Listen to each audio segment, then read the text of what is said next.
যে কোয়ালিটি নিয়ে, তো আপনারা নিজেরাই ইউজার হয়ে আসলে দেখতে পারবেন কোয়ালিটি কেমন। তো সেটা নিয়ে কোনো সন্দেহ নেই। আর আজকে এখানে আসার জন্য অনেক অনেক ধন্যবাদ।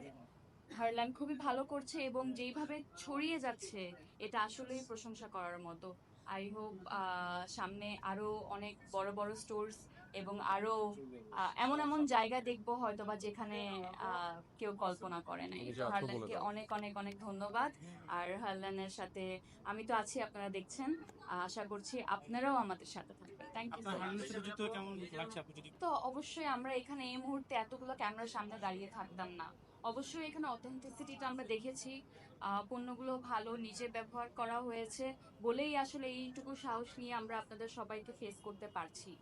আর আমি সবসময় মনে করি যে কোনো প্রোডাক্ট যখন আমি ইউজ করব, আমি যদি ওখানে বেনিফিটস পাই তাহলেই আমি ওটা এন্ডোর্স করব এবং আমার অডিয়েন্সকে আমি বলবো আপনারাও এটা নিতে পারেন নিশ্চিন্তে। তো সেই জায়গা থেকে আসলে ওই আস্থাটুকু আসলে আমি আহ, আগে হারলান আমার কাছে এটা অর্জন করেছে। প্রোডাক্টস গুলো আমি ইউজ করেছি, আমি রেগুলার ইউজার, এবং এই কারণে এই বারবার ওপেনিং এ আসা, আপনাদের সাথে দেখা হয়ে যাওয়া, প্রোডাক্টস গুলো নেওয়া, রিভিউ দেওয়া, এই ব্যাপারগুলো চলছে।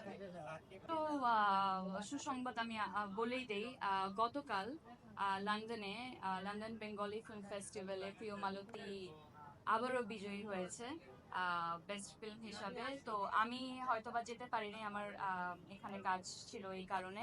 কিন্তু শঙ্খ দাশগুপ্ত আমাদের ডিরেক্টর প্রিয় মালতীর, উনি ওখানে অ্যাওয়ার্ডটা রিসিভ করেছেন এবং এটা আমাদের জন্য, আমাদের টিমের জন্য অনেক বড় একটা পাওয়া। দেখেন, এটা আসলে আমি বলবো না এটা আদনানের কিংবা ওর টিমের কিংবা আমার কোনো অর্জন, এটা আমাদের দেশের অর্জন। কারণ কান চলচ্চিত্রে বাংলাদেশের নাম বা বাংলাদেশের একটি ফিল্ম প্রথমবারের মতো মেইন কম্পিটিশনে সিলেকশন পেয়েছে। এটা অনেক বড় একটা ব্যাপার। এই যে আমাদের ছেলেরা, আমাদের মেয়েরা এখন গিয়ে রেড কার্পেট অফিসিয়ালি হাঁটবে, এটা অনেক বড় একটা ব্যাপার। এবং আমি আলী দেখেছি, দুর্দান্ত কাজ মনে হয়েছে। আপনারাও খুব শীঘ্রই আসলে এটা দেখতে পারবেন।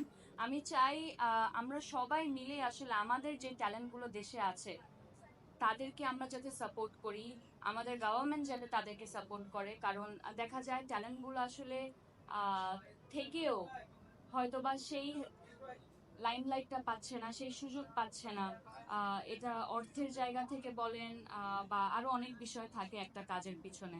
তো সেই সুযোগগুলো যাতে আসলে ইয়াং ট্যালেন্টরা পায়, এবং আমাদের ওরকম ট্যালেন্ট আছে, এখন তো প্রমাণিতই হচ্ছে যে আমরা ইন্টারন্যাশনাল লেভেলের কাজ করতে পারছি।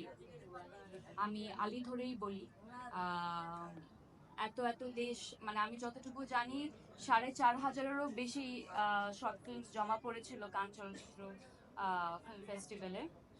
আহ, তো সেই জায়গা থেকে অনেক অনেক খুশি। আমার মনে হয় এই অর্জনটা আমাদের সবার। পরবর্তী কাজের আপডেট, প্রিয় মালতী দিয়ে তো দর্শকের হৃদয় জয় করেছেন, দর্শক চাচ্ছে বড় পর্দায় আবার কবে মেজাবিনকে দেখতে পারবে? আমার আরেকটু হয়ে যাচ্ছে, করেছি, ওটা রিলিজ দেওয়ার সময় একদম ঘনিয়ে এসছে। সাবা, সাবার ব্যাপারে আপনারা জানেন, ওয়ার্ল্ডের টপ 5 ফেস্টিভ্যালস এর মধ্যে যদি আমি বলি, টরন্টো ইন্টারন্যাশনাল ফিল্ম ফেস্টিভ্যাল পড়ে। সেখানে এটার ওয়ার্ল্ড প্রিমিয়ার হয়েছিল এবং তারপরে বুসান, বেঙ্গালুরু, আহ, আরো বিভিন্ন সুইডেনে, আমেরিকাতে, ডালাসে লাস্ট উইকে, তো অনেক জায়গায় আসলে এটা সিলেকশন হয়েছে। সামনে অস্ট্রেলিয়াতে যাচ্ছে। তো এই ফেস্টিভ্যালের জার্নিটা যখন শেষ হয়ে যাবে, শেষ হয়েই আসছে প্রায়, দেশে অবশ্যই আপনারা সাবাও দেখতে পারবেন। তো ওই ফিল্মের সাথে আমি কোনোভাবেই জড়িত নই। ডিরেক্টরের মুখ থেকে কিংবা আর্টিস্টদের মুখ থেকে এই ব্যাপারটা আসলে আরো ভালো হয়, বিকজ আমি যেহেতু টিম মেম্বার না, আমি আসলে এই ব্যাপারে কিছু বলতে পারছি না। থ্যাংক ইউ সো মাচ, আপনাদেরকে অনেক অনেক ধন্যবাদ। আমি দিয়েছিলাম 1 বছর পরে সে মেজর নিজেই ফিল করছে না আসলে হার্ডেন আসলেই এখন অন্য লেভেলে চলে গেছে। তো সেই পর থেকে কিন্তু মেহজাবিন আমাদের সাথে যাত্রা শুরু এবং কন্টিনিউ, ইনশাল্লাহ আমরা একসাথে অনেক কাজ করব। সো এটা বলে এখানেই শেষ করছি আজকে।